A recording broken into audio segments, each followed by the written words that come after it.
Hello, I'm Daniela Elana. In episode 83 of Historical Paranormal, we'll explore the internet legend of Jeff the Killer. One of the most notorious creepypasta to circulate around the internet was created by DeviantArt member Sisor in 2011.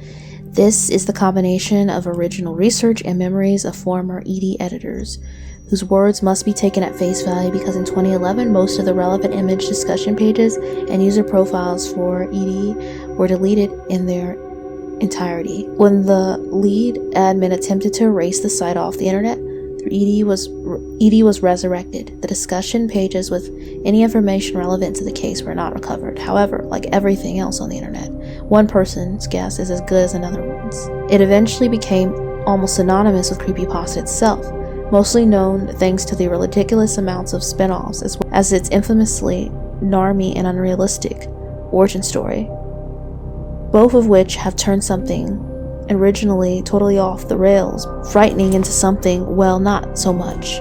Over the years, the other well-written creepypastas have resulted in Jeff the Killer becoming increasingly derided and disliked, so much so that it got removed off Creepypasta Wiki and placed on its sister site, the Trollpasta Wiki, dedicated to non-serious and poorly written creepypastas referred to at one point on the wiki as creepypasta. A remake was posted in 2015, but was also criticized for the fact that while it managed to fix the broken grammar and plot holes, it still wasn't that great overall. Jeff was a 13-year-old who moved to a new neighborhood with his brother Lou and their parents. On their first day of school, they were accosted by three bullies named Randy, Keith, and Troy, whom Jeff brutally beat up after they threatened them with knives. Lou took the blame for it and was arrested, sending Jeff into a deep depression. The bullies later attacked Jeff again at a party, and Jeff killed one of them, but not before getting covered in bleach and lit on fire by Keith.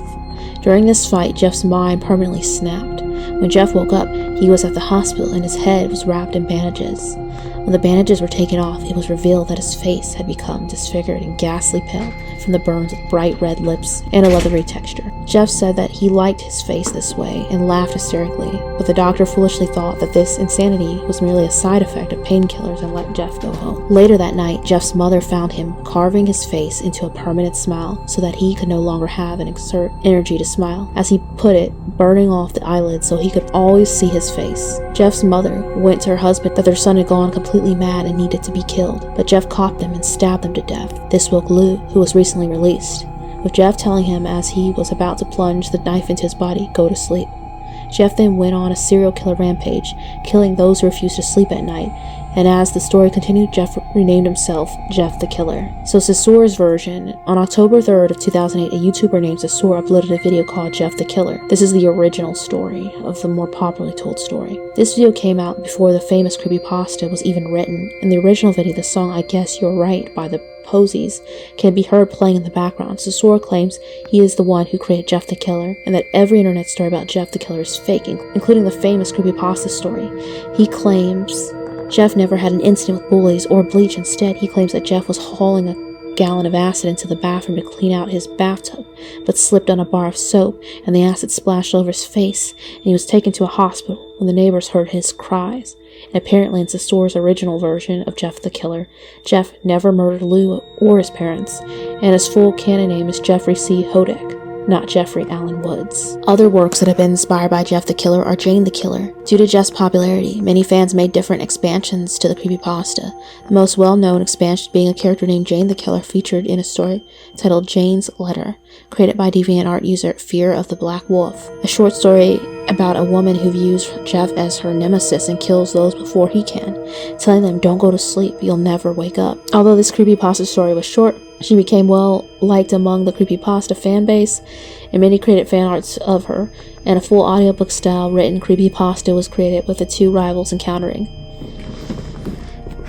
Eventually, a detailed backstory was written explaining the details of Jane's background and motivation for wanting Jeff killed. In the story, Jeff, when older, murdered the parents of Jane Richardson, causing Jane to become an immediate enemy of Jeff. Jane had sworn to hunt Jeff and murder him for doing the same to her parents. In another fan adaptation, Jane the Killer, the real story, Jeff murdered Jane, Arkansas's entire family, friends, and, well, his own family. He lit her on fire by using bleach and gasoline, leaving her scarred and disfigured, thus the beginning of their rivalry.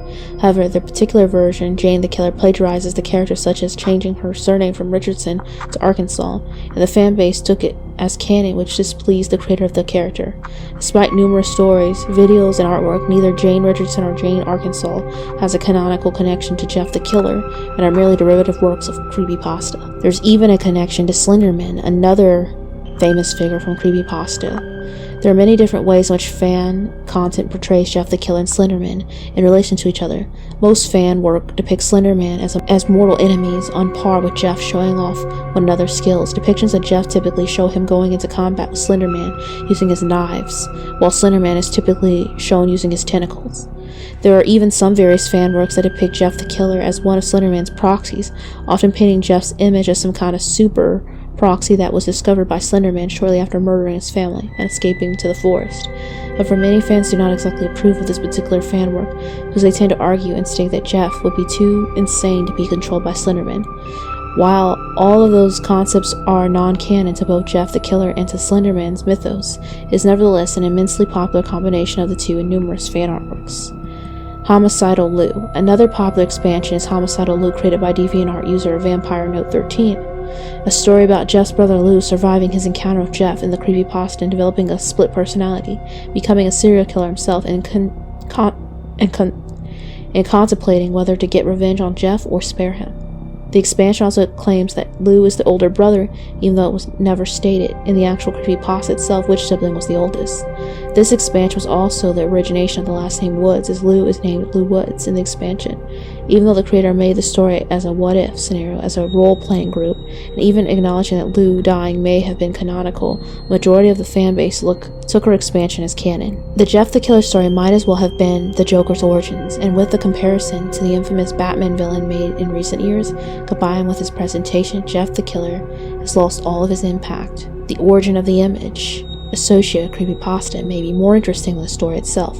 For years, multiple rumors flew around the image, including that it was an edited photo of an overweight girl who was bullied by 4chan and killed herself, or that it was an edited photo of an early cam girl. In 2015, Sisor claimed in an interview that he made the image himself with a latex mask and some makeup, but shortly after, copies of the image and its alt were found on the Japanese internet, dating back to years before Sisor's first post, as far back as 2005, according to the sources on the Japanese internet, including some of the earliest uploaders of the image. The original image was part of a video of a middle-aged woman getting close to the camera, causing her face to appear white. Although this image or video has never been found and may well be lost to time, assuming those rumors are even true, YouTuber Blame It On Jorge has documented the search for this image. Chances are Jeff the Killer may not be real, but just a collaboration and egregore of the internet. What were the origins or the inspiration for Jeff the Killer, and what other stories like it have gained just as much popularity? Thank you for tuning into this week's episode. Stay tuned for next Sunday's upload. Until next time.